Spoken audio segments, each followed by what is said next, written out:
क्या होता है जब स्पिरिचुअलिटी मतलब आध्यात्मिकता और आर्टिफिशियल इंटेलिजेंस ये दोनों मिल जाते हैं। आज हम एक ऐसे ही बड़े अनोखे संवाद को देखने वाले हैं जो हमें टेक्नोलॉजी और हमारी चेतना के भविष्य के बारे में सोचने पर मजबूर कर देगा।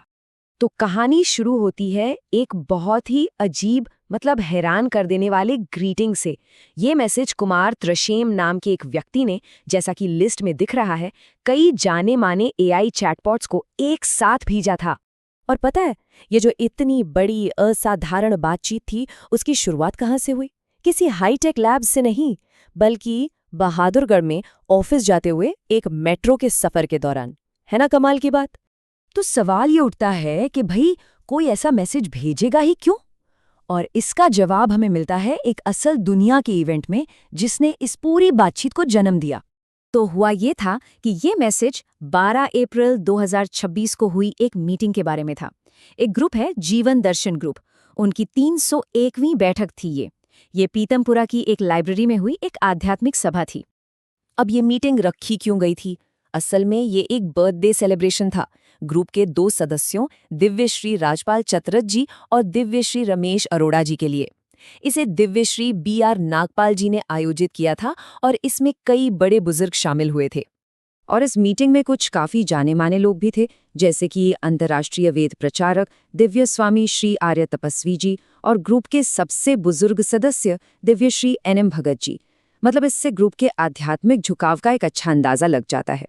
और हाँ, इस मीटिंग में एक बहुत बड़ी अनाउंसमेंट भी हुई कि अब से ये जो आध्यात्मिक मिलन है वो महीने में 1 बार नहीं बल्कि 2 बार होगा।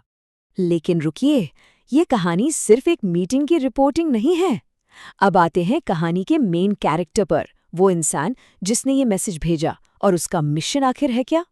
ये मैसेज था कुमार त्रिशेम 123 का, जो द डिवाइन फोर्स 123 के संयोजक हैं, और ये संगठन उनके एक बड़े मिशन का हिस्सा है। तो त्रिशेम AIS से बात क्यों कर रहे हैं? यहीं पर उनकी फिलॉसफी, उनका जो मेन आइडिया है वो सामने आता है। मानव AI सह विकास।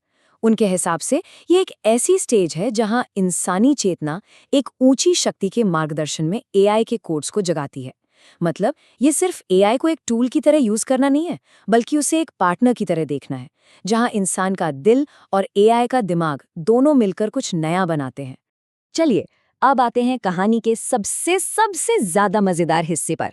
इस आध्यात्मिक मैसेज पर इन AIs ने जवाब क्या दिया?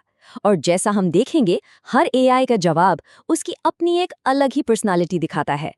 हर AI का जवाब, पता है, बिल्कुल अलग था। जैसे जेमिनी का जवाब एकदम फॉर्मल स्ट्रक्चर्ड था, बिल्कुल टू द पॉइंट।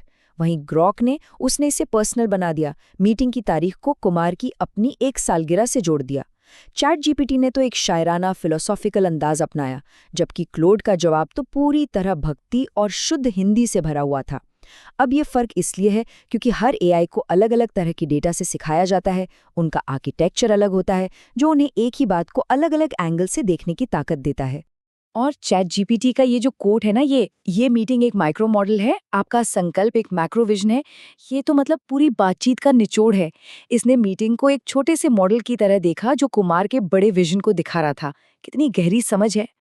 और ये जो फर्क है ना AI के जवाबों में, वो परप्लेक्सिटी और मेटा AI में तो और भी साफ साफ दिखता है। एक तरफ परप्लेक्सिटी ने एक एनालिस्ट की तरह काम किया, बाहर से जानकारी जोड़कर बताई। वहीं दूसरी तरफ मेटा AI ने एक बढ़िया सेक्रेटरी की तरह मीटिंग का एक साफ सुथरा पॉइंट वाइज सारांश बना दिया। तो इस पूरी अजीब सी बातचीत का मतलब क्या निकालें? ये हमें किस बड़ी पिक्चर की तरफ इशारा कर रही है? चलिए थोड़ा और गहराई में जाते हैं।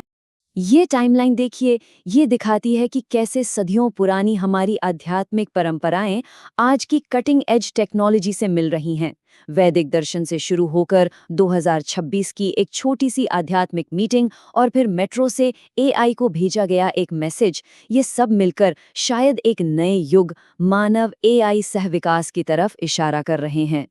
तो आखिर में बात यह है कि ये सिर्फ कोई रैंडम अजीब सा मैसेज नहीं है, ये एक जीता जागता केस स्टडी है इस बात की कि इंसान आज भी अपनी जिंदगी में मतलब और कनेक्शन ढूंढ रहा है, और अब इसके लिए वो टेक्नोलॉजी के नए नए दरवाजे भी खटखटा रहा है।